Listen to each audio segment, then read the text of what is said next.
Bismillahirrahmanirrahim. Saya Dimas. Nah, teman-teman, di sini saya akan melanjutkan pembahasan tentang energi alternatif.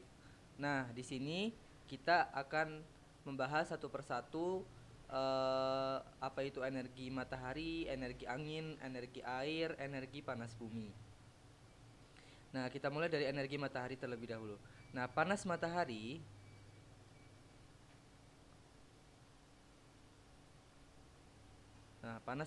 ini bisa menjadi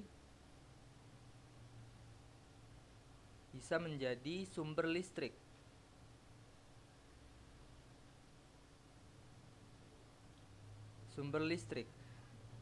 Contohnya apa? Contohnya adalah ini.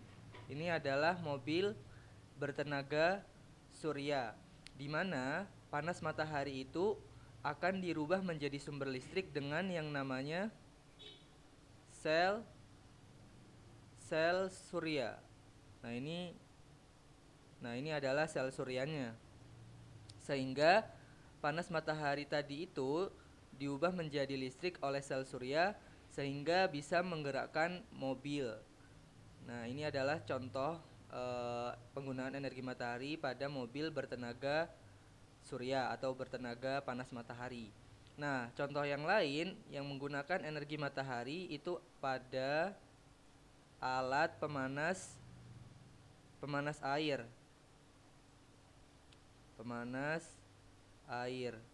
Nah, bisa dilihat pada gambar ya teman-teman skemanya. Jadi, air dingin dimasukkan melalui pipa ini. Lalu di sini ada panel surya, ya kan? Di mana panel surya itu akan menangkap panas matahari sehingga air dingin tadi itu dilewatkan di bawah panel surya tadi sehingga air yang awalnya dingin menjadi air yang panas. Sehingga dihasilkanlah air panas. Menggunakan apa tadi? Menggunakan panel surya yang bisa menangkap panas matahari.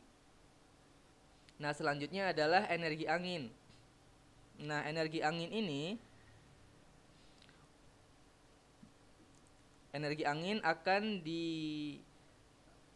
akan diubah menjadi energi gerak.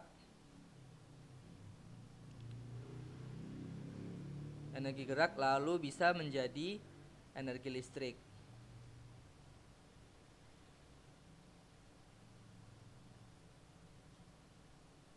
Nah, maksudnya itu adalah di mana angin ini akan dikonversikan dulu, akan diubah menjadi energi gerak, lalu dikonversikan lagi menjadi energi listrik. Nah, contohnya adalah pada kincir air atau kincir angin. Ini kincir angin ya. Kincir angin. Jadi kincir angin ini akan menggerakkan generator sehingga menghasilkan energi listrik. Ini adalah contoh dari penggunaan energi angin pada kincir angin. Nah, selanjutnya adalah energi air. Nah, kita ketahui bahwa air itu mengalir dari tempat yang tinggi ke tempat yang rendah. Nah, bisa dilihat pada gambar. Di gambar dijelaskan bahwa aliran yang deras, ya kan? Aliran air yang deras itu bisa menghasilkan listrik. Ya kan, bisa menghasilkan listrik. Nah, jadi aliran yang deras ini menjadi sumber energi listriknya. Nah, kalau dibuat prosesnya berarti aliran yang deras ini akan memutar turbin, ya kan? Memutar turbin. Lalu turbin berputar maka akan memutar generator juga berputar sehingga menghasilkan yang namanya listrik, energi listrik. Jadi aliran yang deras ini menjadi sumber energinya. Nah, sehingga aliran air yang deras ini akan memutar turbin, lalu generator berputar sehingga menghasilkan energi listrik. Nah, itu energi air. Nah, sekarang energi panas bumi. Nah, pusat bumi kita itu terdiri dari 8 batuan yang sangat panas, teman-teman. Nah, di beberapa tempat itu sumber panas bumi itu berada di permukaan air, di permukaan bumi, ya, maaf ya. Jadi kita nggak perlu susah-susah untuk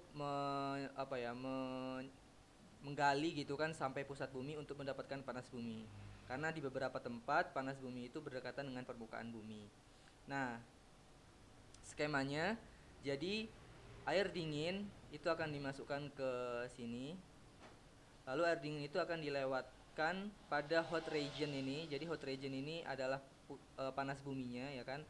Lalu air dingin yang dilewatkan di daerah ini, di daerah pusat panas bumi itu akan menjadi mendidih, ya kan, airnya akan mendidih sehingga uapnya itu akan menggerakkan turbin yang ada di power station ini sehingga turbinnya bergerak, sehingga bergeraklah juga generator. Nah, sehingga dihasilkan energi listrik. Kalau dibuat skema seperti ini. Jadi tadi air dingin, ya kan, air dingin lalu dilewatkan di hot region atau di daerah pusat panas bumi. Lalu air dingin tadi itu menjadi mendidih, air mendidih. Nah, sehingga uapnya itu menggerakkan turbin yang ada di power station, menggerakkan turbin, lalu turbin bergerak, generator juga bergerak, generatornya juga bergerak. Lalu karena generator bergerak maka dihasilkanlah energi listrik. Nah, itu teman-teman beberapa contoh dari energi alternatif.